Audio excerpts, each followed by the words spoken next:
Hello and thank you for pressing play. Welcome to A Beer with Bear or Any Other Beverage. This is episode 80 featuring Courtney Kostrick, also known as Fishgutz, who is a former upright bass player and founding member of the Goddamn Gallows. I caught up with Fishgutz this past spring to reconnect with my old friend. We discussed, of course, bass playing and gear, his departure from the Goddamn Gallows, his solo project, and new tracks. We also talked about life after touring and other aspects of his life that we didn't cover during his last appearance with the Goddamn Gallows in episode 20 and 61. If you haven't heard those episodes before, I highly recommend going back and giving them a listen. Be sure to follow Fishgutz on all his social media platforms, websites, and YouTube channel for merch, new music, and more. Links will be in the description. Beer with Bear is available where podcasts are heard: iTunes, Spotify, Libsyn, to name a few, YouTube, and SoundCloud.com. That's right, full episodes of our recent and upcoming shows will now be available on YouTube, along with audio previews, video clips, and more. Please support the show and the artists who come on by hitting like and subscribe, leave a positive rating, write a review, and tell your friends. While you're at it, don't forget to like us on Facebook at Beer with Bear Pod, Twitter at Beer with Bear, and Instagram at Beer with Bear Podcast. That's right, due to some technical issues, we are no longer using the Beer with Bear Pod handle. You want to follow us at Beer with Bear Podcast. There, along with our other social media, you'll find pictures, videos, updates for upcoming episodes, and it's also the best way to contact us. We'd love to hear from you. Theme music by Chris Helking, graphic design by Jeremy Fletcher Borsey, mixing and post-production by Ryan Miles. Thank you very much and enjoy.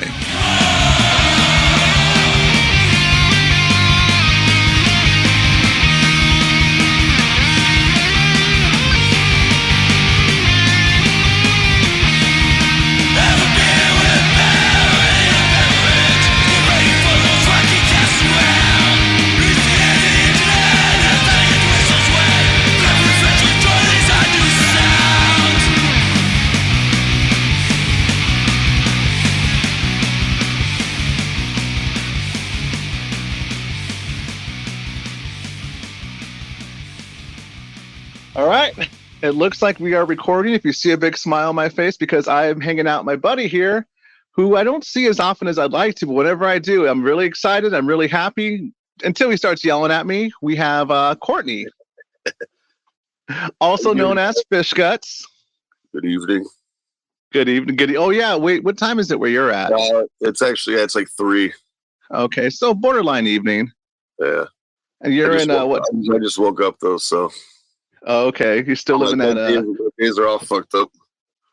I was going to ask you about that too. So we're going to get into a lot of topics, but right now the main thing is that for those who don't know, you are from the Goddamn Gallows, a founding member and the bass player. Here you are. Yeah, I don't know what you're reaching for, but I'm hoping it's not another man's junk. No judgment though. You never know. It was a wild 20 years.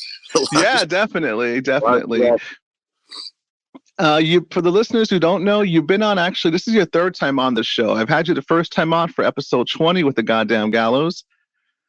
Different lineup there. I interviewed you in the van. You yelled at me because I woke you up. Yeah, sounds about right. And then recently, in 2022, at the patio, you left early. Yeah, I don't. At Long Beach, right at Alex's. Yeah. Yeah. You went inside for something. I don't know why. I don't recall. Oh, okay. Well, I'll have to listen back to. I think I had to do with the other band, or I don't know if you were playing bass for someone else. Is that if I remember correctly? We were touring with Gallows band, was it, or was it? Yeah, it was a Gallows, and it was a Bridge City band. Sinners was headlining, and there was an opening band. Vic and Lauren, Vic, singer from the Slackers, and his girlfriend. I think they opened up the show, and I played a couple songs with them. Yeah, they're like kind of like a slower, like bluegrass style band. Yeah. It's kind of like little countryish, laid back. It's just they both play guitar and do some singing. It's nice. That's cool. I like playing with them. No, it fits your style, But what was I going to say? So I noticed your last name. How do you pronounce it? Is it Kostrick? Yeah, Kostrick. Okay, where is that? What is that name from? Like, I know you're from what? It's Croatian.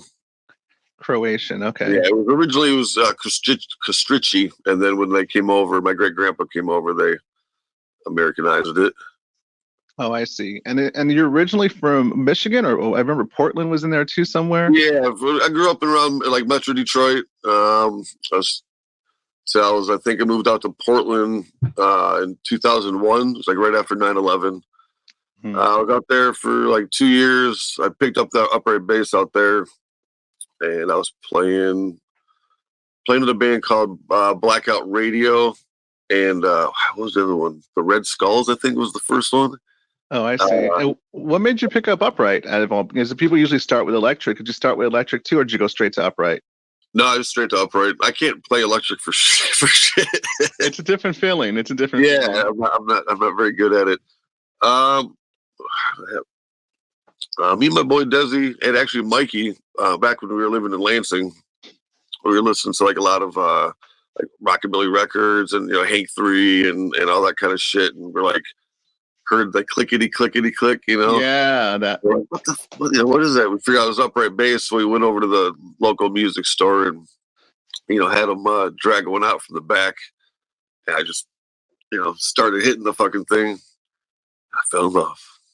That was it. Yeah. Of course, you went through the troubles of having to get it plugged in and getting rid of the feedback. Yeah, it was like I think it took me about 15 years to really figure it out and dial it in. And then I stopped playing. Yeah. I used to. Yeah, we both exchanged instruments. You're asking about my bass if I still play it. Unfortunately, I haven't played bass probably since 2013, right around the time the Marauding Ghouls broke up. Yeah. But at that time, we were doing metal, so I had to get used to the electric. You ever see those guys anymore? Chris, I speak to him once every couple of months. He did, he's gonna do some more theme music for us for this, and then I'm starting another podcast because I'm into the whole sobriety thing now. So it's a separate show, just sobriety. It's going to be called Unbearably Sober. So I had to get with him for a theme song for that one. Sal, I haven't seen or spoken to, I want to say it's been 10 years.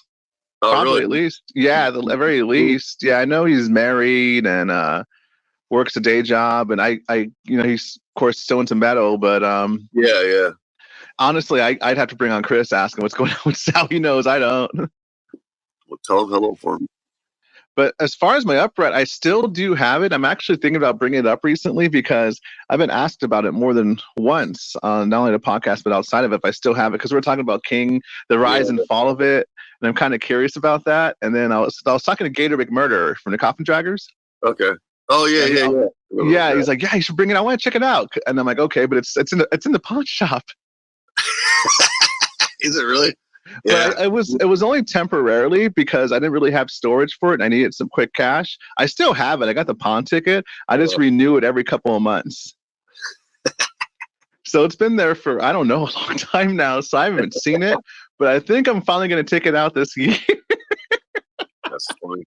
I got that in my whole bass rig in there. I have the Ampeg thing and the G key head, Gallon Kruger head and everything. It's all in the fucking pawn shop. Classic. Yeah. That bass that I was touring with, it finally disintegrated on me. Actually, yeah, we popped off the front of it. You can see it over here. Oh, okay. Is that the one from the picture? Yeah. Earlier. Yeah. I guess that like the wood just got so wet and soggy, and it just kind of collapsed. Yeah, I tried to shove a couple sound posts in there extra to support it, but it didn't work. Yeah, a tour with an upright bass, for those who are in the know, it's a giant pain in the ass. Yeah, I finally ended up getting a flight case, which helped out a lot. But I saw that picture, that hard one with the wheels on it. Yeah, I got it for $250. Nice. Yeah, they're expensive, man. So you were mentioning how your very first bass you got. Do you remember the brand of it? Was one of those weird Chinese ones, or did you? Yeah, it was. It's kind of a no-name brand. I got it off of eBay from somebody in Kentucky, and they shipped it to me in Portland. and it had a neck like a fucking tree trunk. Yeah, that's what I had the same thing. And then when I first caught the king, or I found out too earlier old bases like from the 40s or 50s, they all had really thin necks. Yeah, like the K's. Yeah, and the Hearts and stuff. Yeah, they got skinny necks. Yeah, they fucking sound great. It was brutal, man. The action was like super high. I didn't know how to set it up or nothing. Yeah. I took sandpaper and just like sanded down the whole neck. But it made it too weak, so it ended up snapping. I think I broke that thing like a lot. I tried doing because mine had really bad action too. I tried doing that. Who was it? Someone told me about the tennis racket trick where you move everything one string up and you use a tennis racket for the small string. I think with the G string. Yeah. You use a tennis racket for that, and it wouldn't keep a tone for shit. It was soft for the play. It made the action easier, but it was very like clank, clank, clank, clank. Yeah, you get no tone, no. Yeah, I want to say it was a guitarist from Formaldehyde who told me about that, and I tried it. I didn't do it for too long. I eventually just had to just find the action that worked for me, and then eventually just got another bass. Yeah, like the whole weed whackers and all those strings, I could never get behind it. I ended up switching to magnetic strings. Oh. On the rope core, where it's like it's nylon wrapping and a steel center, and so the magnetic pickup works with it, and you could get a lot of volume, less feedback, and better tone and all that shit. Oh, I see. Yeah, because I tried them all too. The gut strings, or the gut strings. Yeah, that shit would peel off. Yeah, they don't last long. I mean, if you're playing every day, they just disintegrate. How many bases have disintegrated on you? I mean, just two. I know the King. I was there. I witnessed it the first time for the King, and the second one you got disintegrated.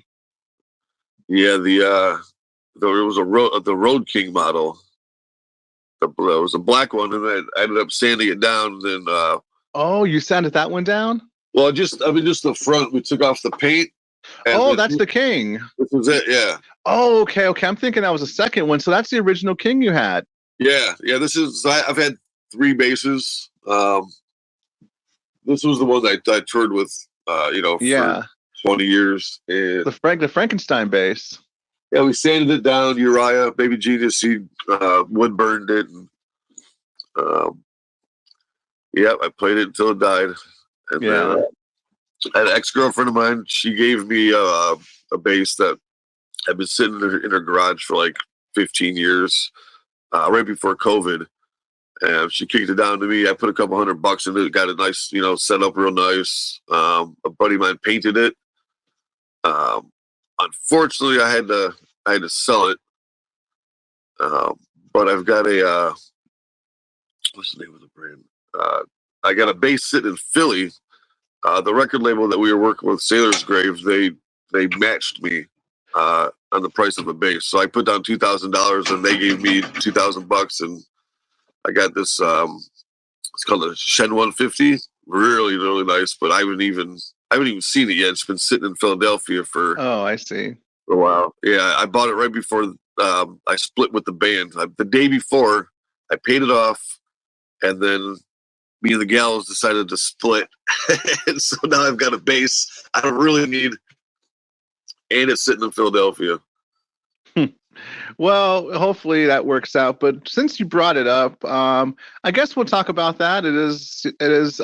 This is recently this happened that you and the Goddamn Gallows, who you've been playing with for 20 years, founding member, as you like to say, split.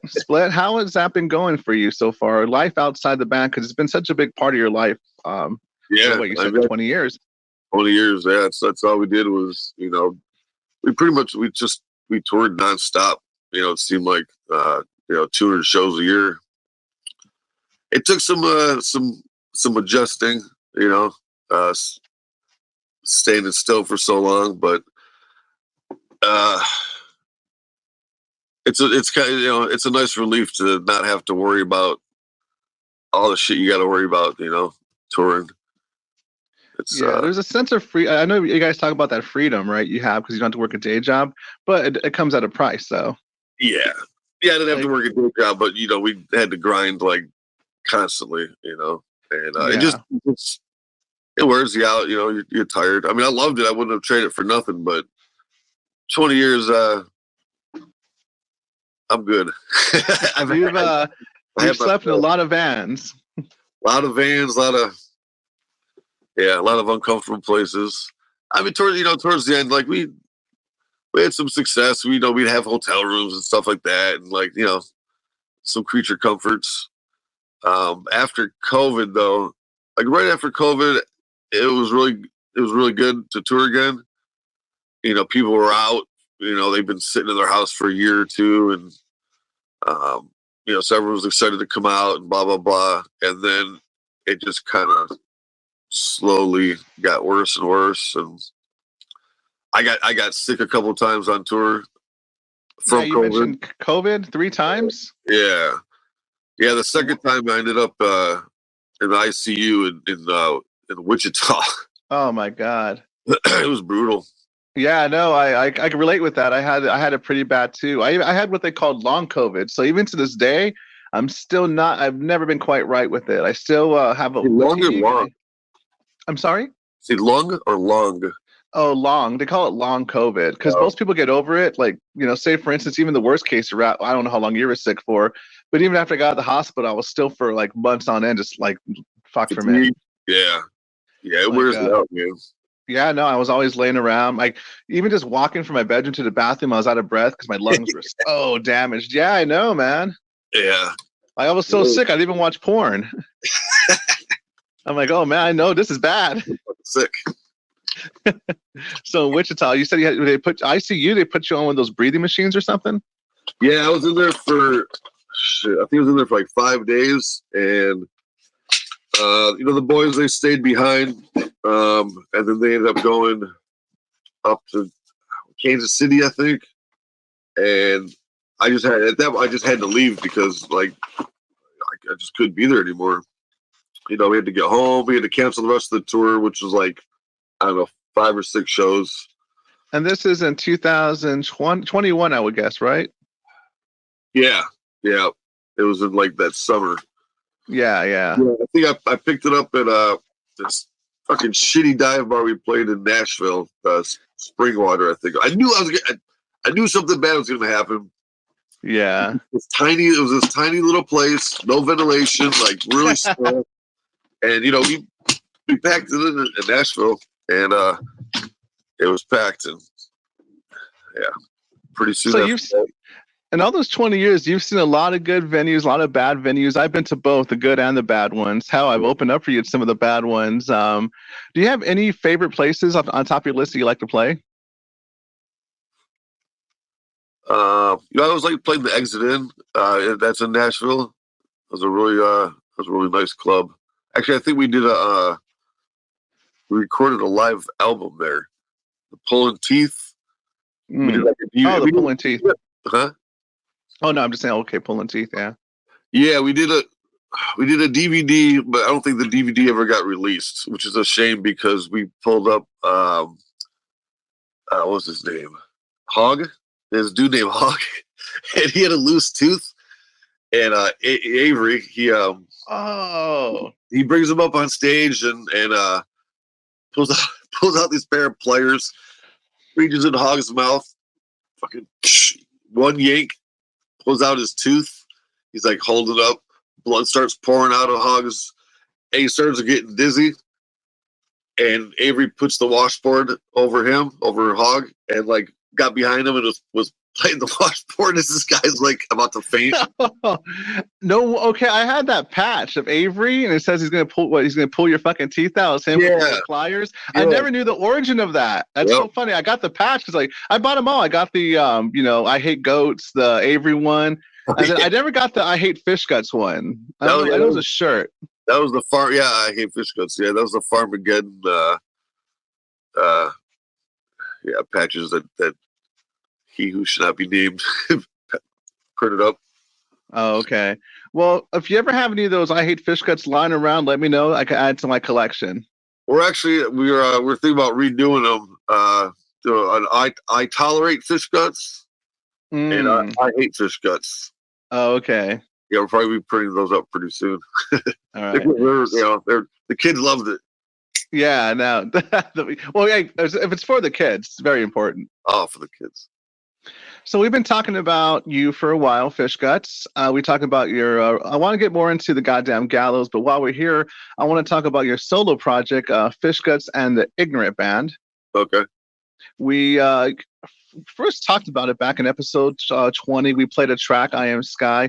I wanted to play another track off that album that really stuck with me because you mentioned Farmageddon. It was actually on that Farmageddon compilation disc that was out like 10 years ago. Okay. Is that the dog one?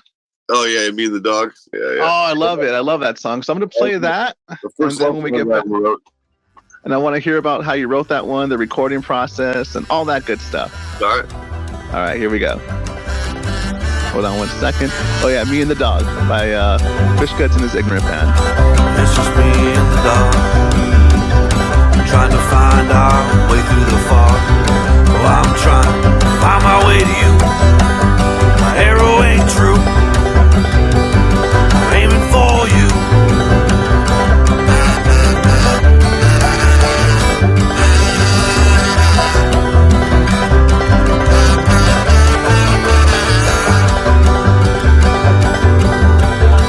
In a boxcar, we're heading east. We're riding fast in the belly of the beast. That's the nature, that's the way it be. You never came for me, and you never found me.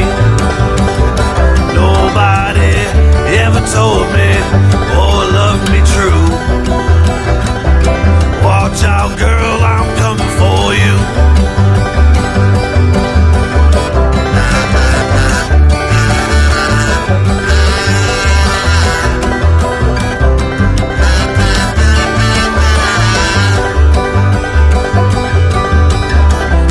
Side of the road, cars are passing, nobody slows. Well, I'm trying to slow my way to you. My arrow ain't true. I'm aiming for you. Nobody ever told me or loved me true. Watch out, girl, I'm coming for you. Watch out, girl, I'm coming for you.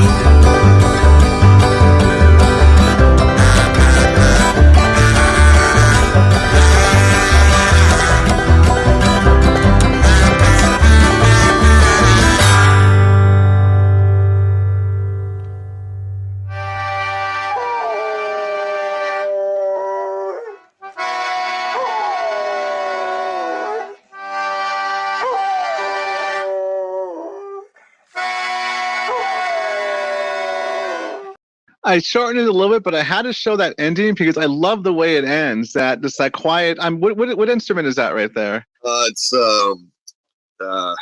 accordion, concertina.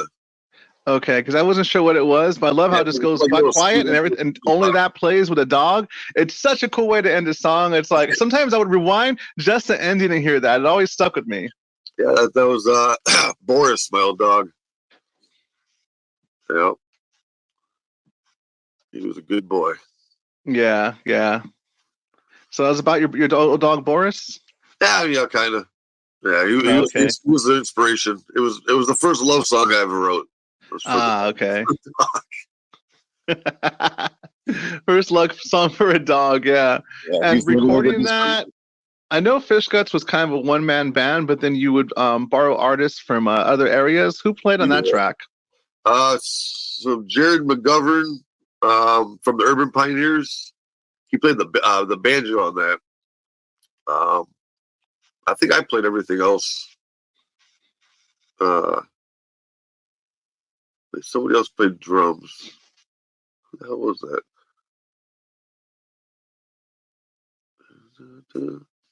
I can't remember who played drums on that actually. Okay.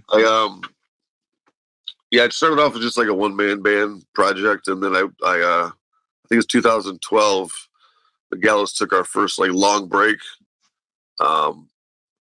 It was winter time, and winter in Detroit it was brutal, and I started like kind of freaking out because I was home for so long. Yeah, you mentioned that you get anxiety when you're home for or you're at the time when you stand still for so long. Yeah, in one place. I had freaked out, and a friend of mine, Jason Crane, he had a bunch of like miles on his flights, so he flew me down to Wichita, and that's where the Curry Nation and the Speakeasy. You know those guys? I don't think I do. Maybe, yeah, I'm not sure. No, it doesn't ring a bell. You should check them out. They're fucking awesome. All right. But the bass player, he had a little studio, and so I went down there. I hung out there for a couple weeks, and I got some of the guys from Carrie Nation to play, like trumpet and trombone. They played on I Am Sky, that whamp whamp. Yeah, that was freaking cool. That was such a good song. I wanted to play it again. Like, I already played it last time. I'll try another one of my favorites. All right, yeah, yeah. I wrote everything on the kazoo to show them like the melodies and stuff like that. The kazoo, yeah, yeah. So I got Carry the Nation and the Speakeasy. They were all over that record. Jake actually came through with the Broken Band. So I mean, he had James Honeycutt, who's the monster guitar player. Jared, he played banjo, and his wife Liz, she played fiddle on a couple tracks. Oh, okay. And I had guys from Honky Suckle. I think Adam played drums on a bunch of those tracks. He did "I Am the Sky." Oh, okay. Uriah played on a couple tracks. I had Brooke Blanche from he was in the Calamity Cubes. They broke up now, but he does solo stuff. He does the chorus on "I Am the Sky." Yeah, so that band I did hear of, the Calamity Cubes. Oh, you never heard those guys? No, they sound. I know. I've heard the band. I think I heard about them from you. What are they called? The Calamity what? Cubes. Okay. Yeah, no, I've heard the name. Like, I heard it from you. It might be on my what's it called? Compilations or Spotify list. Yeah, one of those songs that pops up. One of those bands. Yeah, they were good. But yeah, Brooke Blanche, she's got a monster voice, and I was lucky to get all those musicians, on the record, just kind of passing through. And, yeah. And it's cool because it doesn't sound like the Gallows. You could tell it has that flavor, that Fishgutz flavor, but it's so different from what I would normally hear from you when you're with the Goddamn Gallows. Yeah, I didn't want to, retread old ground and put out the same kind of shit. So yeah, I mean, I just even some of the singing was you were different in some of the vocals as well. Yeah. Wasn't the usual. What's that? It wasn't the usual. Yeah, it was kind of. Yeah, it was my first time like really recording like a record on my own. And it was a weird process because I laid down like all the guitar tracks, bass, and vocals, and then I would have the drumming was like the last thing we put in, which it's kind of difficult for the drummer, But, aren't they supposed to be first? I mean, they should. It makes it a little bit easier. I don't think I even recorded to a click track either. Oh my God! Yeah, it was. I can't believe the record turned out like as as decent as it did. Yeah, I'm just thinking that's fucking funny. Yeah. Oh man, yeah. It could have been a mess. You had a really patient drummer who was paid with a lot of free beer. Yeah. Ain't nobody making no money off me. Yeah. So let's talk about, so we talked about some of your music project, how that album, which came out very well, surprisingly, even though, as you mentioned, you did the drums last, which you're traditionally, when you record an album, you're supposed to do it first with a click track, scratch track to make things easier, but you got it done. And as far as your music career in general, you mentioned how you started off when you moved to Portland with the upright bass. You mentioned some of your earlier bands. How did you find your way into the Goddamn Gallows? Well, I knew Mikey and Uriah from, we lived in Lansing in the same house for a number of years, and we all had the idea, start a band. We had my buddy Desi was going to be the singer, and I was going to play bass, and Mikey guitar, Uriah drums. But it never got past, sitting in Mikey's room getting high and singing, singing along to. Oh, so Uriah was originally supposed to be the original lineup, because I know on the first album you had a different drummer. Yeah, that was the idea, and then Uriah ended up going down to South Carolina. He was tattooing down there, and I moved to Portland around the same time, I think. And I was playing with a couple other bands, but it wasn't really like we did good, but we didn't really get along as well as I think we should have. So I hit up Mikey. I'm like, hey, come out to Portland, come check it out. Yeah, so he came to visit. I think the Necromantics were playing when he was there, and he saw like how fun Portland was. And this is the early 2000s, right? Yeah, this was I was out there for 2 years, so that was in like 2004. Actually, I think it was this month. That was 20 years ago. This month that he moved out there, and so we started writing and playing on street corners and coffee shops and stuff like that. And sounds very Portland. Huh? Sounds very Portland. Yeah. Yeah. And we met Amanda Kill. She was the first drummer we had. She was on the first album. We were just called The Gallows. Yeah. Oh, man. I'm pissed off. I lost my old merch I had from you guys, my early merch that just said The Gallows. Ooh, I just found a stash of them. Oh, okay. So add that to my. Yeah, I always bug you for shit. I still have that. I still got that giant poster you gave me in storage. It doesn't fit in my room. It's too big. That giant one you stole from a venue. Yeah, that was from the Outland Ballroom in Springfield, Missouri. Yeah, like you want the little one? I got you this one. I'm like, oh. Oh yeah, it's fucking huge. It was. It still is. I got to. It was a little beat up, but I guess that adds a charm to it. Yeah, charm. Yeah, I think it was sat in the back of the trailer for a while. Yeah. It's put away. Eventually, want to get it framed, but that's gonna be really expensive. It's fucking for those for the audience listening and watching. It's a good chunk of your wall. It's big. I wouldn't know the feet or inches because I'm just off the top of my head, but it's probably like 4 foot by 5 foot or something like that. It's pretty big. Yeah, it's probably bigger than Uriah. Yeah. Yes, it All is. right, so you were doing the panhandling thing in Portland, not panhandling thing, the street playing, they call it the coffee shops. And I want to say the first time I ever saw you on a flyer when you were the Gallows was a show with Mad Sin at the Knitting Factory, if I have that correctly. That was my first tour. Yep, that was we did. Shit, what happened with that?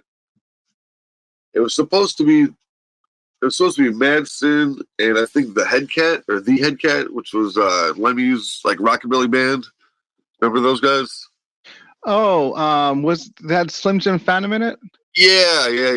Yeah, I saw you with them later. I guess they're on that show too, or maybe unless it happened later. I was at one of them because the first one, I was at the show, but I think you played a different night, or I don't remember seeing you guys. I didn't know you yet, but I remember going to the Knitting Factory later. I think it might have been Valentine's Day or something around that time, and you played with that. Was it Head Cat? The Head Cat. Danny B. Harvey, and the bass player from the Meteors, I think, and Lemmy. He sang and he played bass. They had 2 bass players at one point. It was weird.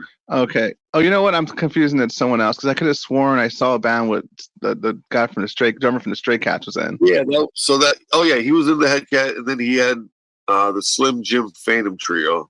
Oh, okay. I must have mixed them up then. Okay, it must have been a trio then I saw you with.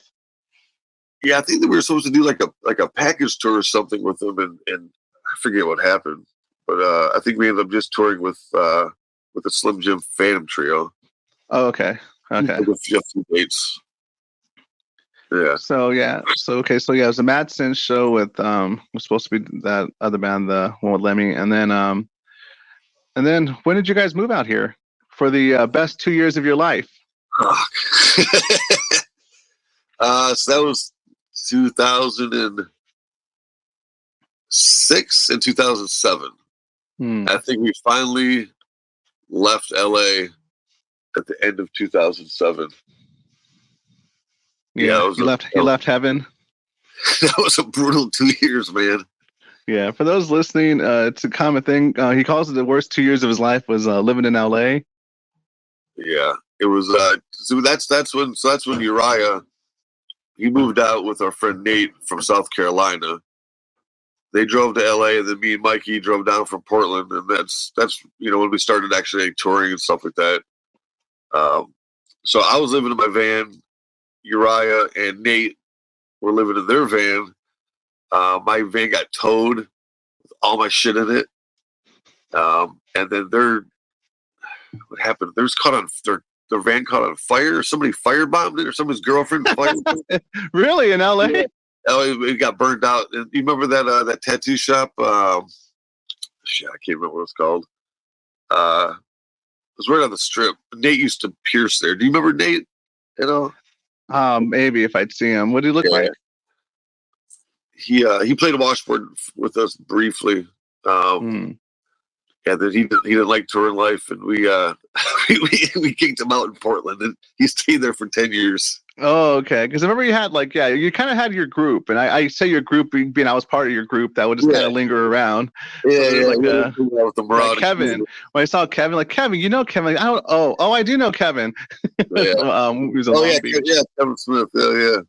And I'm like, oh, you're right. I do know Kevin. He's a good kid. Yeah. So neither one. So we didn't have a place to, no more vans to crash. And is that van that you said got towed? Was that the same van you lived in for 6 months to save up for your upright? Yeah.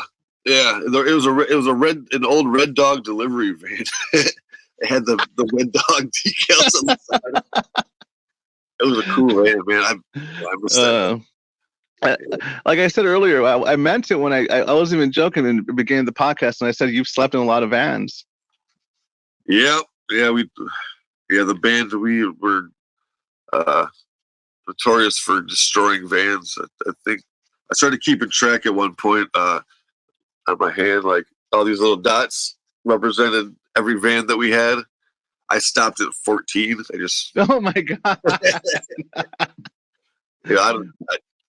We'd drive in and Nebraska somewhere, and all of a sudden, the van just like shits out every liquid it's got, and his dad, look in the paper and try to find another Ford, white Ford van, and I'd be on our merry way. I remember you were really living high when you had the tractor to it, the trailer to it, the van with the trailer. Yeah, but it was a bitch to find parking everywhere, though. Yeah. I think at the height that we had a trailer and we had a Sprinter, like the real tall, long guys. That was luxurious. Yeah, I like the camper, but apparently that wasn't it was more comfortable. It wasn't practical. No, that was I think we did one tour. We did one loop around the States, and then right when we got back to Lansing, all the brakes went out on it. So we were on the highway, but our exit was right up there, so we kind of coasted. Man. I think Uriah's ma or his pops came and picked us up, and we ended up just scrapping it. Yeah, it was a gas guzzler. I was thinking too, how you just got your brand new bass right before the band quit? What if you guys got a brand new van, finally, state-of-the-art brand new van before you called the quits? That would have been bad. What do you guys, on the last tour, what van what were you guys driving in that time? I think we rented a van from a friend of ours in Chicago, Milwaukee area. But after COVID, so we used to rent vans.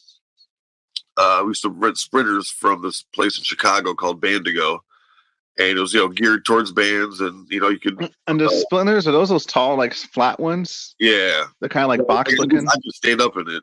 It was nice. Yeah, those are nice. Those are nice. Yeah, but after COVID hit, they changed their whole marketing thing and doubled their prices, and they were renting to families. and we couldn't afford it, so we ended up. I think the first tour we did was with it's supposed to be in Jake's van, but it broke down like the day before. We were supposed to leave for tour, so we ended up driving in his busted ass Suburban, like 1994, busted ass Suburban, no air conditioning. And then the transmission was all fucked up, so we had to drive in second gear for the whole fucking tour. So I'm driving like 50 miles an hour, and it's hot as fuck. And oh my god, yeah, that's when I started kind of losing my cool. Yeah, no, because I remember at one point, because I remember I always knew you as you traveled a lot because you lived in the van, but then at one point you guys all started getting your own places, like you got a house, you all got houses and stuff. Like you guys have houses now, like this is it. Yeah, I bought a house in South Orange. It's just like right outside Detroit, for like $11,000. Yeah, it's 2-story brick. It was nice, man. You can't beat it for $11,000. Shit. Yeah, I guess because I remember when Avery was in the band, he was telling us about that, how the prices were really low out there, and how he was like, "I will give you a house, Bear. Come out, I will give you one." Yeah, you can get some cheap houses. I mean, usually they're pretty fucked up or scrapped. There's no plumbing in them for took the copper or whatever. But has that changed recently? Have the prices gone up? Is there more people moving out there? Or yeah, there's a lot of people coming in from out of state, like New York. A lot of New Yorkers coming in and buying up property, and lots changed in Detroit actually. Like I wasn't home for a couple years, and I went downtown and like didn't even recognize it. All right, so I'm going to ask you a question here because I'm very foreign. I've never been to Detroit. The only thing I know about Detroit is what I see in movies and RoboCop, City of Detroit. Tell me what Detroit was like growing up, and then what it's like now when you were living out there compared to now. The big differences, you would say? Yeah, I mean, good and bad. Yeah, I mean, you're seeing like a lot of businesses are moving back into the city. You're seeing, certain areas are getting, a lot of attention.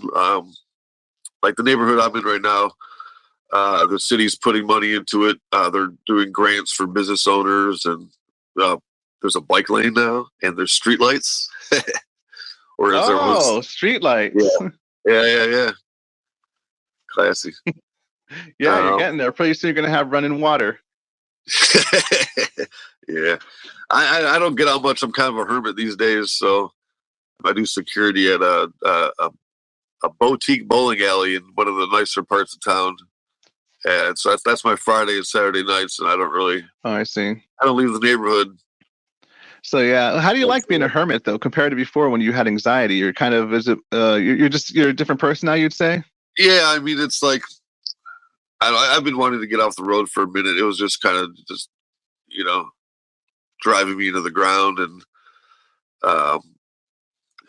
I want to spend more time on writing music and recording, so that's what I'm like focusing on now. Whereas before, there's no time for it, Yeah, you're always on the road, constantly touring, and then you're home and you're tired and you're sleeping or trying to hustle up some money or whatever. And yeah, because that was your full-time job, music at one point, right?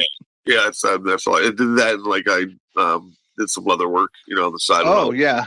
I definitely want to get into the leather work because I'll pull some stuff up later, so we'll get into that as well. All right, so I'm sorry I cut you off because you're talking about how you're a bit of a hermit now, but Detroit, you're telling me about Detroit. So they're putting more money into your town. You're getting street lights. Yeah, there's just a lot of more businesses, and you see more people just out and about, and it's not so desolate seeming, and they're starting to tear down like all the abandoned buildings and kind of clean it up a little bit.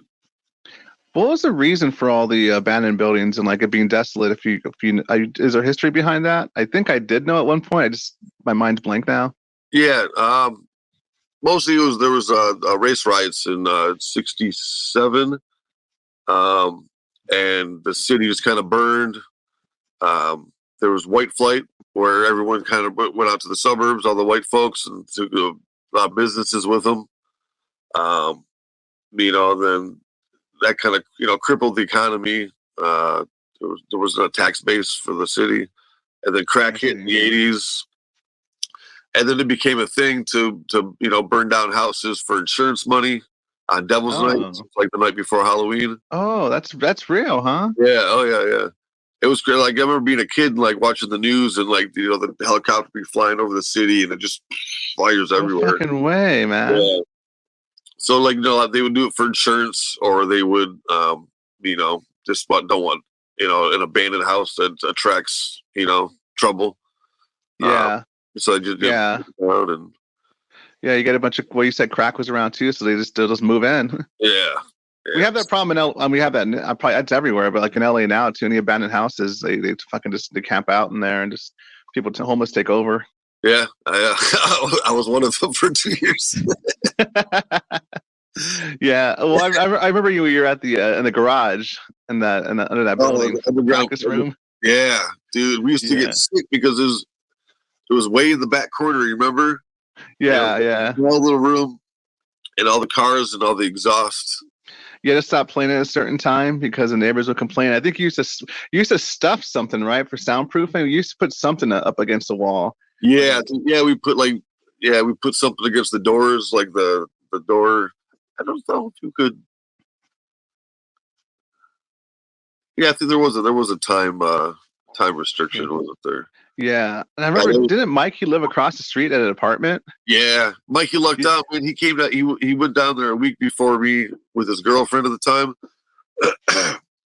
He got a job at Amoeba Music, and a little shoebox studio apartment with his girlfriend, like right off the bat. Yeah, and me and I got there and like. I remember Ryan will go to. I remember when you post, "Oh yeah, Ryan's in jail. We can't play this week." Yeah, because we were outdoors all the time, so like, it's easy to get in trouble when you're just out and about all the time. Don't have a place to hide. Yeah. Oh my god, that's so fucking funny. Yeah, it's not funny when you're living it, but now you look back, you can kind of laugh at it. But when you're in the moment, it fucking sucks. I'm sure. Yeah, it was. I remember waking up on this. We had a spot we called Callbox 76, right where it was like an old. It was like Cahuenga, I think, or Ibar, and it was like an old. It was a Motel 6 at one point, and then it got turned into like a halfway house, and then I don't know what happened, but it was just empty. So a bunch of us kids kind of found our way in there, and like they still had cable. I remember I had like a one of the. I remember having. You're in there. You're squatting watching fucking HBO. I'm telling you, man, it was great. I had a cat. At one point, I had a California King size bed, and watching The Simpsons. There was a pool there too, but it was not swimmable. Yeah. You probably pee in it. Yeah. Pee and poo. Yeah, actually, you're right. I got busted there. That was, that caused some problems. We ended up clearing that up. So you said in Detroit, they didn't want that to happen, so they would burn the houses down. Well, I'm glad it's picking up for that. For you out there, is your neighborhood and stuff. Yeah, it's nice to see. It's really nice to see. Cool. A lot of job opportunities now. Okay, so I want to talk about now that working a day job, because like I've said, since I've known you, you would leave town to go do work with your family, I think. But for the most part, you've always been a musician and I guess side jobs and stuff. Let's talk about what it's like. You say you're doing security. I could have sworn you mentioned you were a bus driver in the hood. My pops and my cousin are, and I was debating about doing that. So I started, studying for my was it Class B license. Yeah. But I think I might wait until after summertime and then see how it goes. I'm trying to. I got a record recorded, and we're just kind of getting my getting started with the whole focusing on the Fishgutzzz music. Yeah. And so me and my wife were putting together the website, and we just released the first single like a couple weeks ago. Hold on one second. Since you mentioned the website, I'm going to show the people the listeners. You can go on it at. Hold on one second. I'm pulling it up. For the people watching, it's right there. For the listeners, Ooh. it's at fishgutsofficial.com. Leave it up there for. Yeah. And then let's go back. Sorry, listeners, bear with me. And then and here's the website right there. Check it out. So we got the Fishgutz with links to your new track. We got your bio there. Look at your handsome face. And we have contact information for, say, you want to collaborate or you just want to give them a piece of your mind. It's all there too. And we got your merchandise here too, your leather and your t-shirts. I want to ask you about this particular shirt right here, which stood out. It looks like, there's your upcoming tour dates too. And then this is a picture of, or a drawing of you thrown up in a girl's mouth. How did that come about for merchandise? It's very tasteful, Fishgutz, I must say. Hey, it says 100% consensual, so. Oh, okay. She paid you. Yeah, I think me and Avery came up with the idea like a long time ago. He claims I did it. He claims I puked in a girl's mouth one time, but I don't think that's true. Okay, I'm noticing something. Do you keep your cigarettes in a big metal box? What is that? Oh yeah, it's actually it's a makeup case, a Samsonite makeup case. Oh, okay. I got a weird thing with suitcases and I don't know. I keep my rolling tobacco in there. Oh, I see. Yeah. That's still rolling. Oh, okay. Rolling. You add the filter and everything too. Yeah, you're like these are you buy the tubes and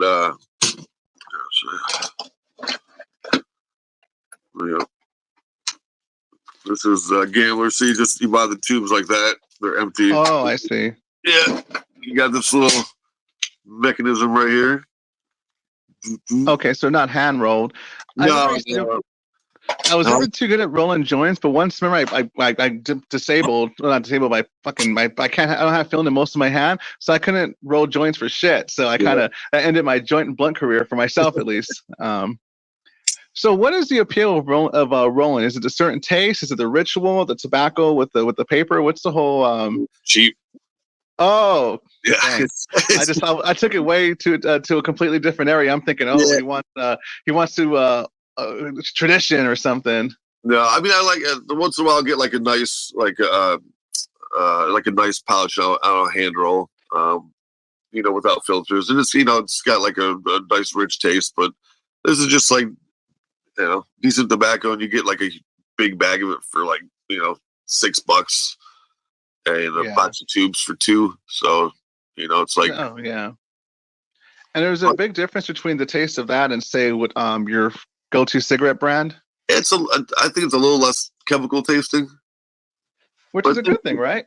Yeah. It's not too much of a difference. Okay. Yeah, I dabbled in rolled cigarettes, but they had no filter on it, so I didn't last too long. Yeah. I haven't smoked in 3 years either. You know how I mentioned I don't really party. I'm a hermit now. Yeah. I'm gonna go out though. I keep telling I'm gonna go out. So I went out last night, but I'm gonna go. I'm going out in 2 weeks again too. So I'm trying to make it a thing. I'm pissed off I didn't catch your show last time you were out here. I had no idea it was gonna be your last show with them. Yeah, I was like, that was with Forward the Strange Band. We need to get out more. Well, then again though, you were out all the time. You lived outside. I'm sick of it. I'm gonna sit in the basement, just enjoy the peace of quiet. Like and at one point, my entire life was concerts, or just going out. That's all I fucking ever did was just party. So I think there's that aspect as well. Not as much as you, of course, but yeah, we're gonna be going out. I'm doing I got a band that's the Stinking Orchestra. And I actually just got a new drummer, and we're going to be going out doing the Moonrunners Festival this May. It used to be in Chicago, but they moved it to an old church in Newport. Wait, what festival is this? It's called Moonrunners. Moonrunners, and what kind of bands play that? It's mostly like folk punk type stuff. No, kind of like what Muddy Roots when you would do Muddy Roots. Yeah, it's real similar to Muddy Roots, but in Muddy Roots, they started doing more variety, metal and I think this year they got Go Bordello is doing the Oh, I see. Bloody Roots this year. Moonrunners, it's a lot smaller. It's 2-day. No, it's a 3-day festival. Mostly like country stuff, folk punk stuff like that. Speaking of like metal and country, that band you opened up for the Bridge City Sinners are such a. When I first heard them, I'm like thinking this band needs to play with the Goddamn Gallows, and eventually you toured with them. But they had that very country, but then with the vocals and the screaming and then like the growls, it was a very good fitting band for you to tour with. Yeah, they were fun to tour with. Yeah, we did. And then they have the slow songs too. Like they're very talented. Yeah, they're all really great musicians. The fiddle player, Lightning Luke, he actually was touring with us last year as a solo act, and he rode in the van with us. And yeah, they're good kids. Mm. Are they a lot younger than you? Yeah. I think they're all in their late 20s, maybe. Oh, no way. Yeah, fresh faced little bastards. Yeah. So, what's it called? Their backs don't hurt. Their wee still work. Yeah. Well, Speaking of wee still work. You're married now. Yeah. This it'll be a year of this month, the 27th. And you mentioned earlier how you do leather work, and on your website there's a section there for leather work. For those who don't know, here he also has an Instagram. I'm going to pop it up right there. Fishgutz, your custom leather work. I don't think I even have access to that account. Really? Yeah. What is that then? Is that just? It was mine, but I think I lost the password or something, and I can't get into it. Okay, so well, forget that, listeners or people watching. Go to this website then for a direct link, and then this. Well, I don't know if you still have this for sale. These were on there. Yeah, still doing those. What are those called? Blackjacks, but blackjacks. Or paperweights. Paperweights, yeah. So they're paperweights. But if, say, for instance, somebody attacks you at work in the office where you have the paperweights, you could use them for defense, just like you could a stapler. Yeah, there you go. It's nice. I blackjack. I never knew what a blackjack was until I saw Back to the Future, Part 2. You know what scene I'm talking about? No. Biff's goons get Marty. Hold on, it's this one. There we go, Sonny. We can do this the easy way or the hard way. He's keeping his papers in order. Yeah. As a kid, I was always thinking, what the hell is that thing? What do you hit him with? And I found out it was, what are they called? The blackjacks are, the cops used to carry them. But so many people were getting severe head injuries from them because it's lead. From the paperweights. The cops are carrying paperweights for their office, their paperwork. Cops always talk about their paperwork. Right? I got to do all this paperwork. Yeah. And then you mentioned your wife is helping you with these paperweights. Yeah, she's doing the painting and all the stuff that looks really good. That's hers. And it's a side. The company has a different name. Yeah, we do. We do it under the Sawfish umbrella. Here's a couple of the images from that. See, Copper King. Yeah. See, Charlie Manson. So she paints those by hand. Yeah. Yep. And then the Copper King. It's got the thread is actually copper wire. Oh wow. Yeah. How long does it take to make these bad boys? Look at that one. It took quite some time for that one. I'm sorry? I said it took her quite some time to do that one. It was a slow threading process. Oh wow. Yeah. And then there was she did a bunch of serial killer ones. John Wayne Gacy. I think that's on that same post. Yeah, I thought I downloaded it, but I didn't. I was going to show it off too, but on the same post. So these are all, you can find these are all linked to your website, right? Yeah. It's on fishgutzofficial.com. And actually, I do have an Instagram. I think it's Fishgutz with 3 Z's and then ... 3 more Z's, maybe. Okay. There's like 4 accounts, and I only use one of them. I don't. Yeah. Well, I'll find the links later. Yeah, because I was looking for your Ignorant Band one. I had trouble finding it. Oh yeah, I don't. I just have it under. Everything's just under Fishgutz now because each album had a different band or different musicians. So. Oh, I see. So okay, so you and your wife are doing some leather work. You guys go out for karaoke. What else do you guys do for fun now that you're settled in? You're the married guy now. I know you're a hermit. Does she like going out, or is she like hanging out at home with you too? Yeah, she's pretty much a hermit as well. Yeah, we just we spend a lot of time. I've been writing a lot of music, and I got a record that's pretty much finished. I'm just not really sure when I'm going to release it, or if I'm going to wait to. I'll probably end up releasing a couple singles and then getting it put on vinyl and releasing it that way. I see. Yeah, she makes all kinds of weird shit. We're just, I don't know, always into something down here. Yeah, so helping you with your paperweights. Before that, does she have any history with art or any kind of what would you call this, craftsmanship? Yeah, I mean she paints. She's really good at sculpting and woodwork and what's that? The what?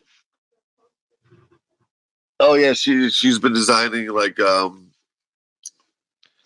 even here posters for she did a couple posters for the Gallows, and she did some skateboard designs. She made some videos. So yeah, she does. How'd you guys meet? It pretty much does everything. We met through in Pineda, Spain. We were playing a festival, the Psychobilly Festival. The Psychobilly Festival, yeah. And we had a mutual friend introduced us. And she doesn't look like that some culture looks. She looks fairly a normie, like you're at a boutique, you know? Yeah, babe, you're a normie. She's like someone who would give me a dirty look as I walk by, or what's up with your hair kind of thing. No, she's definitely not that. She's sweet as hell. Yeah. Oh no, I'm just saying, from just first sight, I'm like, is that a model, or what is this? Yeah, all my friends thought I was getting catfished or just making up. Yeah, because the pictures, she's very pretty. Yeah. But she's weirder than all my friends, I'll tell you that. That's cool, man. I'm really happy for you. And me too. So now you said your first love song was about a dog. Did you make a new one about her? Yeah, I did. And it'll be on the new record.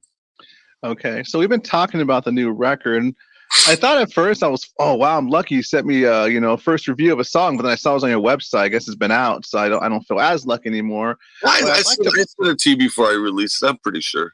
Oh, okay. Well, I didn't hear it till after. Oh, I think. Yeah. No. You know what? I think I did hear it. I was trying to, blow some smoke up your ass. Yeah. Put a feather in my butt. Yeah. Oh, yeah. No. You're into that. That's a Dutch saying. Oh, is it? Yeah. Okay. Blowing sunshine up someone's skirt. Yeah. But the Dutch got some weird sayings, man.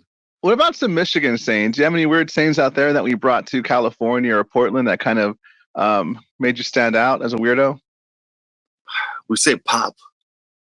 Oh, for soda? Yeah. Oh, you say soda? Okay. A soda? Oh, soda? Soda? Yeah, soda. We say pop out here. I don't know. We got any weird things? Oh, yeah. We call it like party stores. Is like the liquor store. Yeah, liquor store, right? Yeah, we call it party store. Oh, yeah. See, I didn't know that. Yeah. I guess that is kind of weird. That is kind of, because when you say party store, I'm thinking like party supplies, like the little hats and the little kind of little things you blow on, or like tables. Yeah, confetti. So speaking of that new, I guess it is a new track. I'm gonna play it real quick. This is "Crawling to Church" from Fishguts and his Ignorant Band. No, it's not the Ignorant Band no more. Oh, okay, from Fishguts and just Fishguts. Just Fishgutz. All right, so here's, let me restart. Crawling to Church from Just Fishgutz.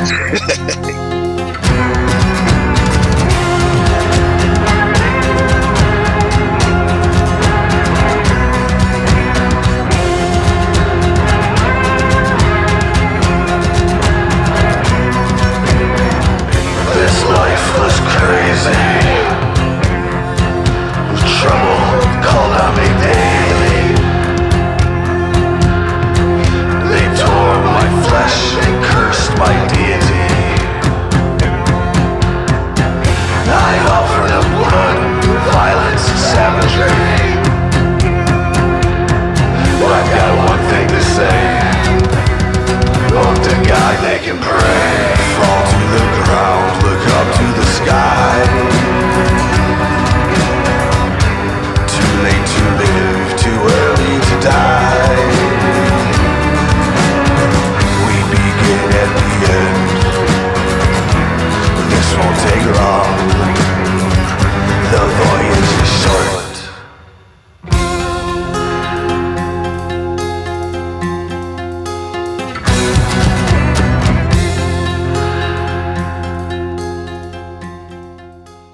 Okay, so that sounds more like Fishgutz, what I would expect from you. Remember I mentioned earlier that the Ignorant Band had a different sound to it. That sounds, your vocals very similar to like the Maker album and Seven Devils.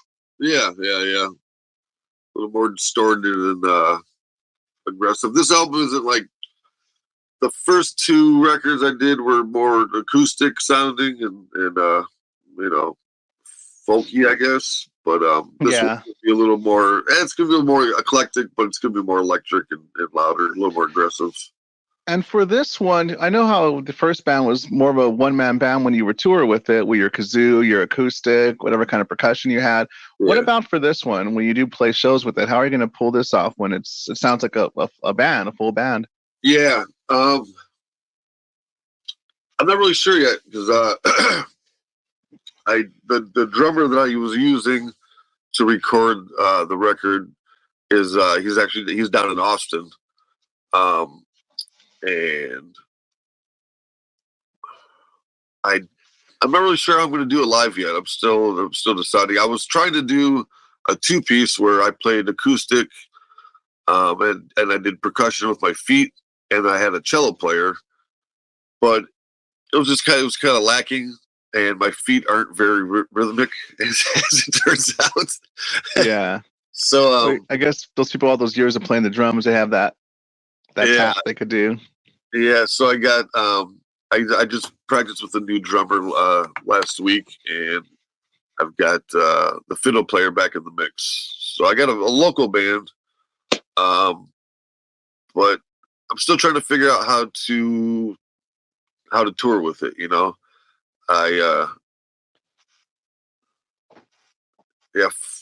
Four people is, I don't know. I'm not very excited to get back into a van with a full band. That's the first thing I was thinking. The van, it'll be there for this time, Fishgutz. Yeah, I know eventually I think I will, but just think of the Gallows, the Goddamn Gallows, as your 20-year wife, and this new band, the Fishgutz, is your brand new 20-something-year-old girlfriend. It's a good way to look at it. Yeah.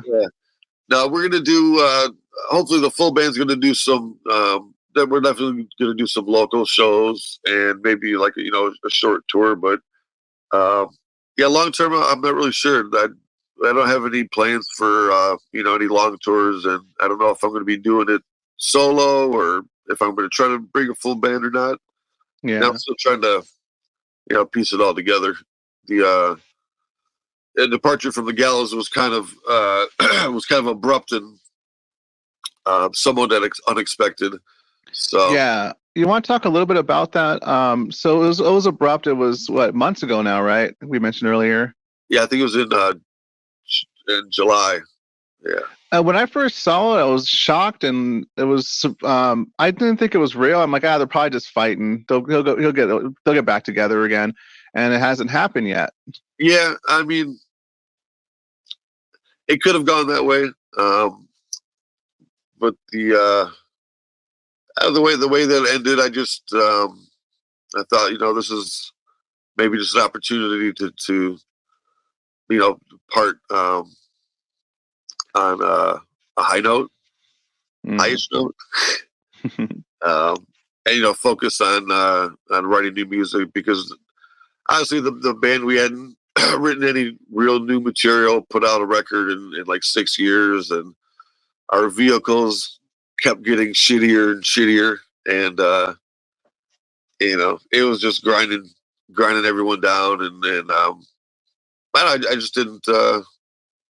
I had one foot in, so I just took the other foot in. Well, hopefully it's a break that everyone could use. You, the rest of the band as well. Yeah. It's a little bit of time to kind of be a hermit. Stay home for a little bit and then get some writing done. Continue, because I know they did 2 tours with a different bass player. Yeah, it was Jake's old bass player. He's a Brazilian guy. That lives in England, so. He flew over and did a couple tours with them, but it sounds like that they're not together anymore, but they're being kind of quiet about it. So I don't know. Yeah. Wish them luck. Yeah, I don't know either. I saw Uriah post something, but like I said, I just don't know. I haven't talked to him, you know? Yeah, Uriah's unhinged Facebook posts or. Yeah. And by the time this comes out, maybe that'll be resolved. Yeah, like I said, I wish him the best. I'm just on a different path now, Yeah. It's not going to be the same without you. I'll say that because you're such a big part of the band, especially when I first met you guys, it was the trio. It was Mikey, you, and Uriah, Baby Genius, and then of course later on Avery, and then Jake, and then what's the other guy? Was it Jake? Joe. Sorry. Yeah. So we got up to seven people. Yeah, when I got used to him, he left, because I remember if he even said some stuff. Everyone always treated me like a new guy. It only took 5 years before everyone treated me like the official member, and then he left. Avery, you talking about? Huh? You talking about Avery? Joel. No, Joel. Yeah, no one ever like recognized him. He was he was a quiet guy, and Avery and me hit it off almost immediately when he first joined. So. Yeah, and as you mentioned that story earlier about pulling a guy's tooth out, he's a very out there guy. So am I. So it works out pretty well. I just kept my distance from him during the live shows because he would spit stuff, or he would take your cell phone from your hand when you're taking pictures. Like, give me that. And, and he was. And he would target me because he knew me, so he would lick me or grab stuff or. He was a wild card. He was. Yeah. He was an interesting guy to share time with. So, he ended up I don't know if it's coming out, but he was trying to be a police officer. Well, you said like a French Foreign Legion in the last episode. Yeah, he couldn't no police would take him. So he decided to join the French Foreign Legion. And then, it still sounds like a joke. Dude, that's like the dregs of society go. That's like the last stop, Yeah. I guess he was there. I seen a picture of him holding a fucking missile launcher. Fucking Jesus Christ! Who the fuck would give that guy a missile launcher? I don't know. I don't know. But he ended up. Last I heard. We should have saw it coming when he would wear that Swedish ammunition belt where he kept like a dinosaur in there and other weird little knickknacks. All those little toys, yeah. I'm like, what else you got in there? Yeah, he had some weird things in there, man. Yeah. But, do you still talk to him? I haven't talked to him since he left, man. He just kind of disappeared. It was I don't have any animosity towards him or anything. Yeah. It was,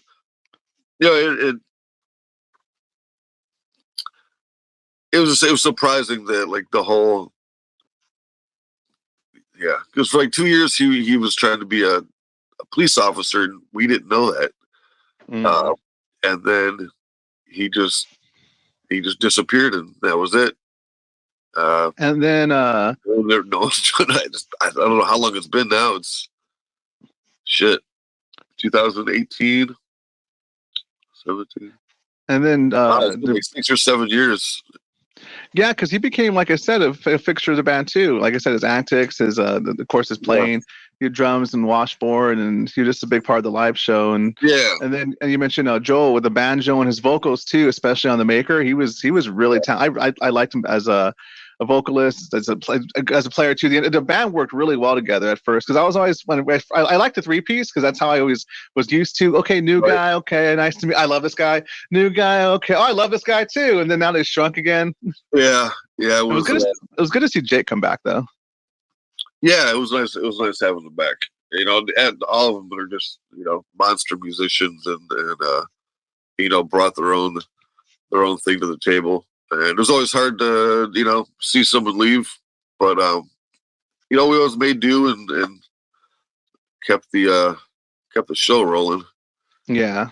I think, at one point we started off as a 3-piece.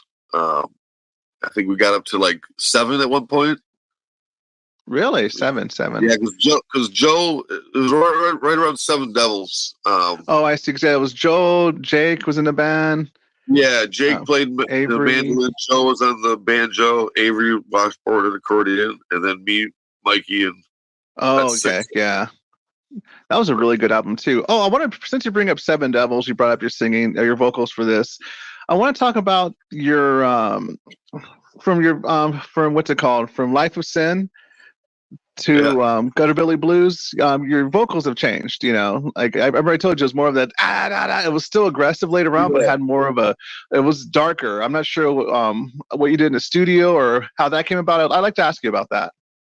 For like the Gutterbilly Blues record, you mean? Yeah, the Gutterbilly Blues, and then from there to the Seven Devils. How your vocals in the recording process, it's like especially in the opening songs, it had more of a darker tone. Like it was it's basically me trying to cover up my insecurity of my voice.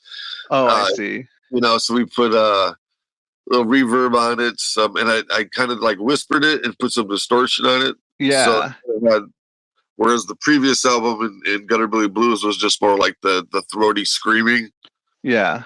I just kind of tried to experiment a little bit more with my vocals to try to make them sound better. But yeah. Yeah, what was that one? I loved it. So my memory's fucked right now live because just old age and COVID and all the partying I did. What was that? Saint-O? It was Saint something. It had O in it from the Saint the Killers. Yeah, I remember that one. You would open up with your singing on that one. Oh yeah. That was off the comic book The Preacher. Did you ever read that? They came out with a show later on. The Preacher. No, I did. Let me look it up. Go ahead and talk though. I'm sorry. Yeah. That was just based off of this comic book we were reading. The Saint of Killers, who was hunting down God. Oh, I see. I'm looking at so this doesn't look familiar. Okay, cool. Yeah, good book. Yeah, okay. I'll mark it. I'll definitely check into it now that I know it's inspiration for that song. When I have another member on, like Mikey or someone, I'll bring that up. Oh, so based off the comic book, and I'm like, oh wow, he's been doing his homework. He knows his stuff. Yeah, and I'll own it. You know. Yeah, so I remember that one. Then, like I said, later in the Seven Devils, and I really enjoyed it, the reverb and everything. Yeah, the whispers, but it was very, very dark. You know, Satan wants you to succeed. And then Joel's vocals on what's it called, The Maker too. That was really fucking cool. Like you could tell, you could feel that metal like edge, like a metal edge. Yeah, it was a great song. Yeah, trying to remember what else Joe did vocals on. I think there was something else. I Am Still the King. I think he did vocals on that one. That might have been it. Oh yeah, I'm Still the King. Yeah. Yeah, I haven't listened to that record in a really long time. You know, it's funny. I've listened to it pretty often, but you know how when you owned a CD or when you played it like a record, or you would see like the name pop up on your player or whatever. Now everything's digital. I just kind of click, so I know what order they're in. Yeah. So, like that one I play a lot is that Cold and Deep song. Oh yeah. I've always want to hear that one live. You're singing on that one, right? Yeah. Okay. The Satan wants us to succeed. Yeah, I love that part. Satan wants you to succeed. I'm like, that's fucking cool. Yeah. I want it live. I haven't heard it live yet. I don't think we ever played it live. I do it solo sometimes. Okay. But I haven't played that song in a really long time. I remember I mentioned how I heard that song, that dog, me and the dog song on the Farmageddon compilation. Another compilation you guys had where I don't remember a single song on it other than the one for Baby Genius. For his for him and Quentin, the fundraising one. I remember I bought it. I don't remember any song except for the I'm in League with Satan one you guys did. What was on there? The cover, the Venom cover. I think J.B. Beverly had a song. Dogbite Harris, Calamity Cubes might have too. That's probably where I heard Calamity Cubes, because that name and it sounds so familiar. But I just remember having it. But like I would go straight to freaking what's it called? Evil in League with Satan. That was such a fucking good cover. Yeah. With Uriah on vocals, and I saw that live. Oh yeah, that was our finishing song for years. Yeah.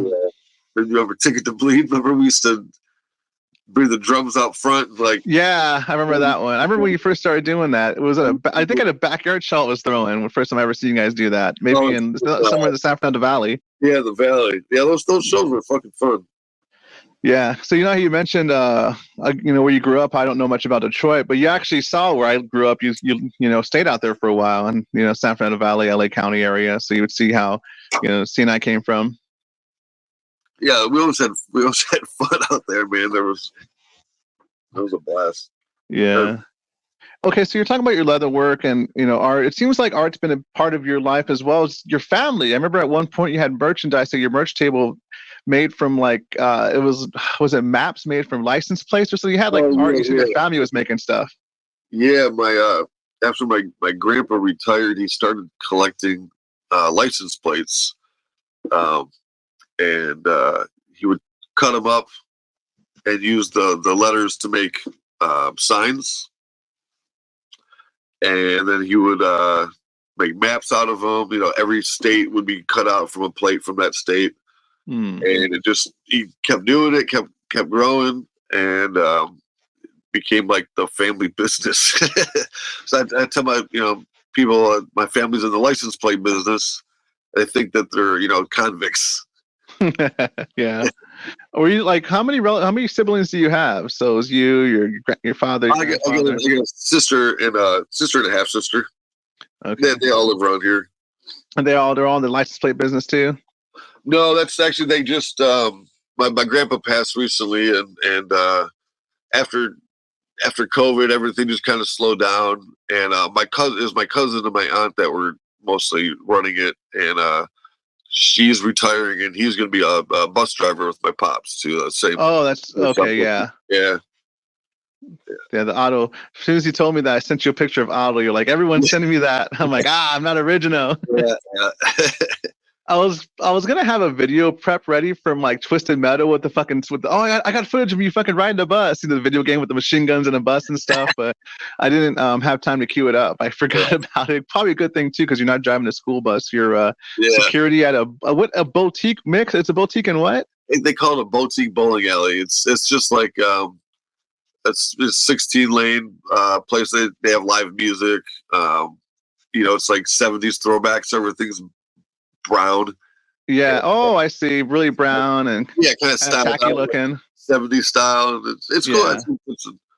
I like the people I work with, and so you do still get some of that nightlife feel then with the live. Yeah, like I saw Twisted Tarantulas played there a couple weeks ago.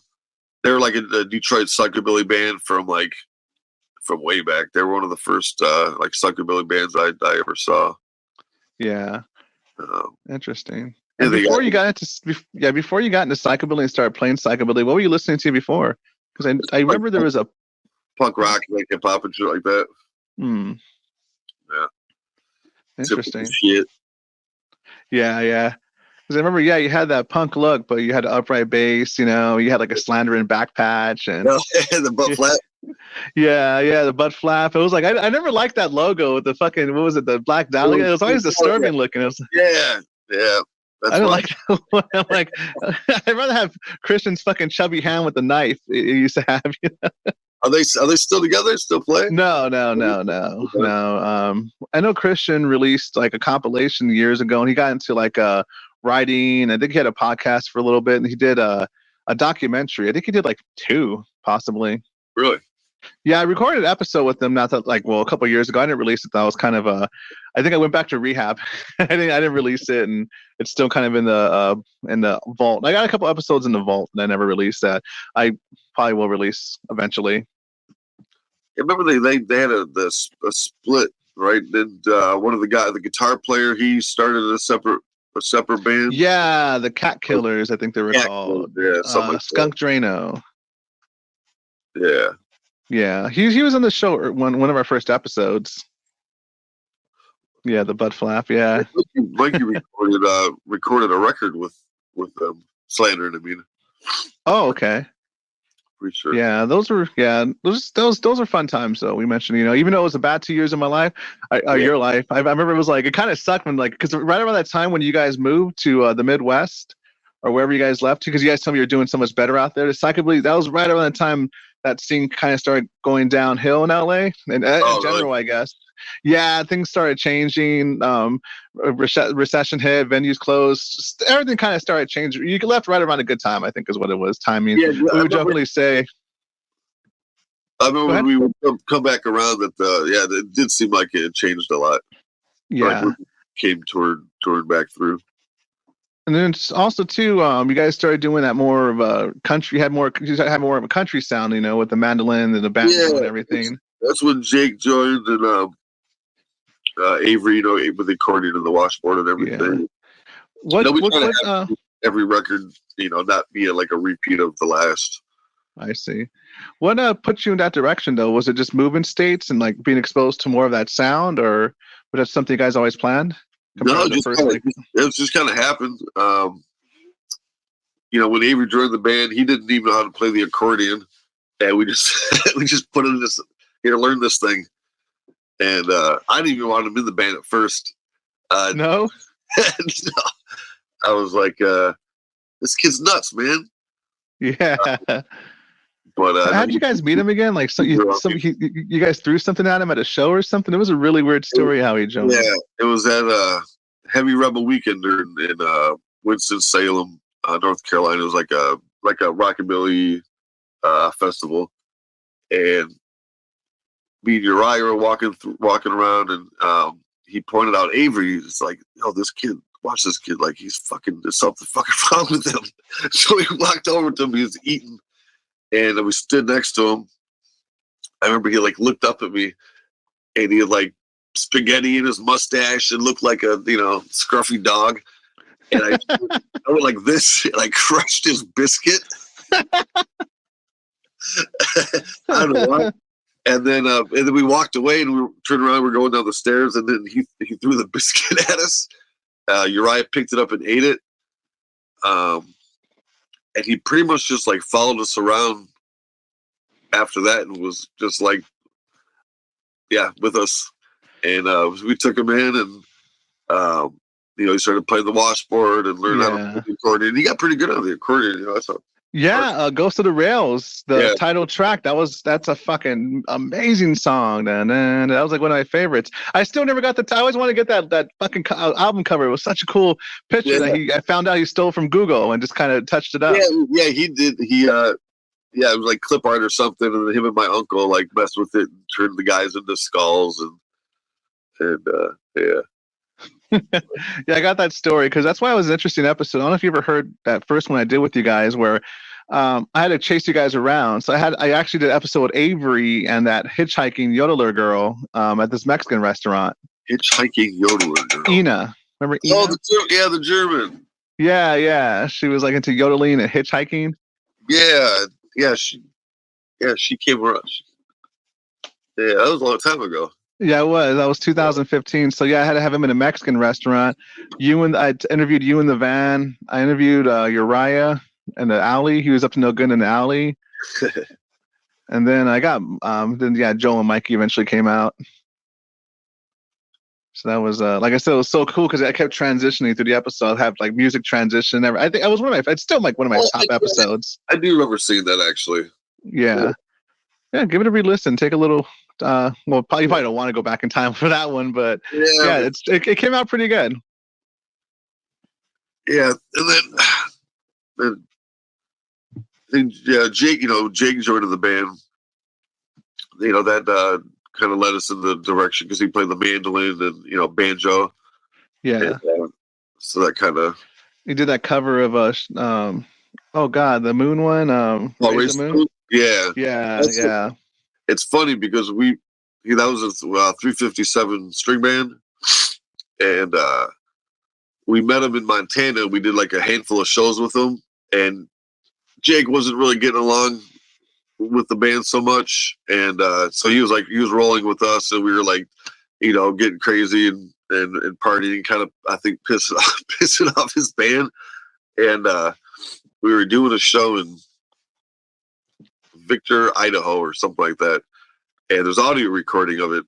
And Jake and Avery came up with this plan. They were going to light the mandolin on fire, and Avery was going to blow fire off of it, and, you know, blah, blah, blah. And his mandolin on fire, but he burnt the string. So, like, right when he's going to do, like, his solo, and his mandolin's supposed to be on fire, and Avery's blowing it everywhere, it's just all the strings popped. And you can hear his band go, "Good move, Dick." And I think that was one of his last shows with him. They kicked him out after that. I remember you told me that his band kicked him out. I'm like, wait, Jake Orvison, the Broken Band? No, my other one. Yeah. Yeah. And it was his band, right? Yeah, he started it, and they kicked him out. Sounds familiar, but yeah. So we hit him up, and we're like, hey, you know, join us. And he fit right in with you guys too, because as soon as I met him, like right away, I'm like, I like this guy. Like he just kind of, it's just this weird little chemistry you guys have, like right away, you know. Yeah. And like you mentioned, Joel was more of a quiet one. Yeah. We picked up, I think. Yeah, how'd you get him? I know he came around the Seven Devils album. I started seeing him pop up at your show. I thought he was like a filler or like a, you know, temp, but like I said, he stuck around. Yeah, he came around. Right after, I think what happened was Jake started doing his Broken Band, and we were touring. So like James Honeycutt would open up the show, just playing acoustic, and then the Broken Band at that time was Jake, Honeycutt, and then Joe played banjo and I played upright, and then we'd all play with the Gallows, and I think that's basically how Joe got into the band. And then Jake he later quit to kind of focus on the Broken Band, and we kept Joe. That's what happened. Yeah. Oh, okay. So it's like, and then he left when pulled them into the group. Oh yeah. He kind of yeah, it was a nice little easy change. I'm going in, he's coming. You know, he's going in, he's coming in. Yeah, you know, Joe is just, you know, massive talent, like artist and musician and writer. Yeah, I know I used to follow his page for his art, his tattoos and everything, but I don't remember. I don't know if I've seen a post or what's he up to these days. Like, I know, when did he leave and what's he up to now? When did he leave? I honestly can't remember what year. It was probably 2000, and I think it was before we did the trial. So probably 2016 or 17. He ended up he got married and they had a kid, so he got off the road to focus on that. Yeah. And he's tattooing in Iowa. And yeah, I haven't talked to him for a minute, but he's doing well for himself. I've seen his dad recently. He's got tattoos as well. I'm about to get him on. Like I said, I'm probably gonna get you all one by one, you know. And then I just wanted to start with you because you left. I guess you could say, oh, Fishgutz left. I wonder what happened. So I figured I'm gonna hit him up first, and I saw Uriah's post. Like, I'll get Uriah later. Yeah. I'll wait till he calms down. Yeah, I don't know if. I don't know what he's doing. We're not speaking at the moment. Oh, I see. That was my next question. Are you still talking to any of the Gallows at this time? Me and Jake are good. We talk, you know, pretty regularly. He's, I don't know if I don't think he's announced it, but he's not in the band either. He's doing he's back in Milwaukee. He's doing like a punk rock band. What are they called? Lash Out, I think. Okay. Yeah. So he's back in Milwaukee, you know, focusing on that, not probably pouring concrete or whatever. Yeah, Killer Concrete. Yeah.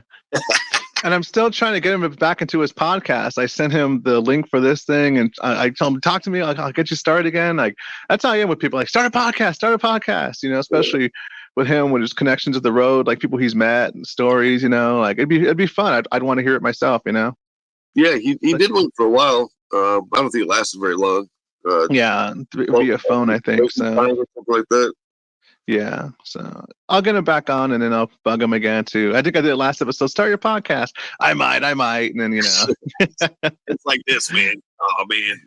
yeah. And then he was hugging me, and then like after he left, like I'm like, oh man, my face smelled like him for about like the rest of the night. I'm like, fucking Jake, he got in deep, nice and deep. So I'm like, oh man, not again.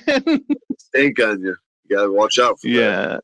It's hanging out with the Gallows. It's bound to happen. I kind of expect that, and I've been there before too. Because at one point I was kind of living that life, as far as being all strung out. Not so much you guys are saying strung out, but I wasn't clean. Yeah, I wasn't clean.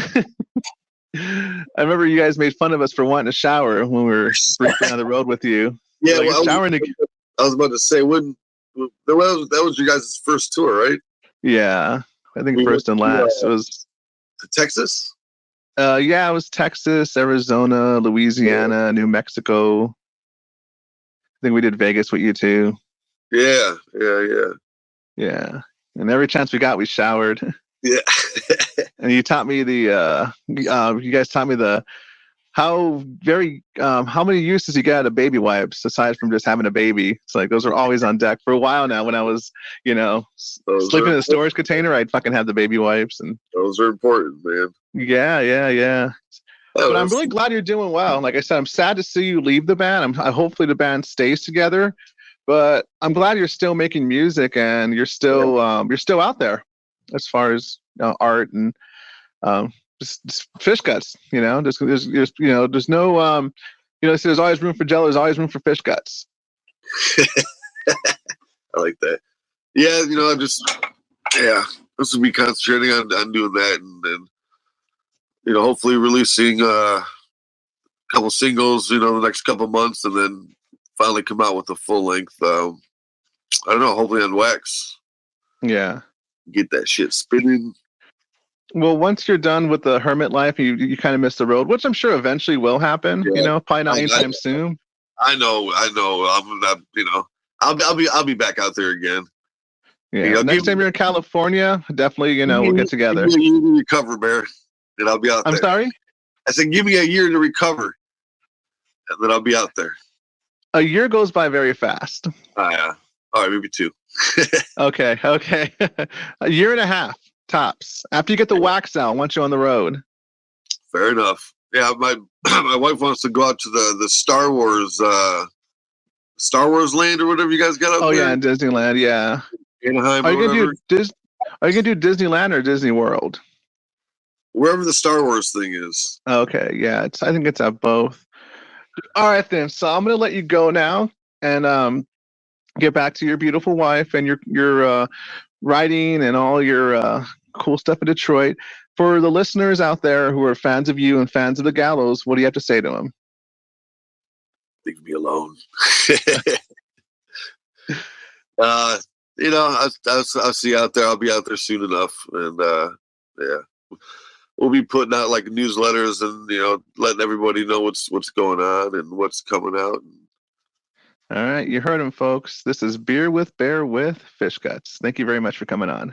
Thanks, Bear. I had a blast, man. It was good to see you. Good to see you too, buddy.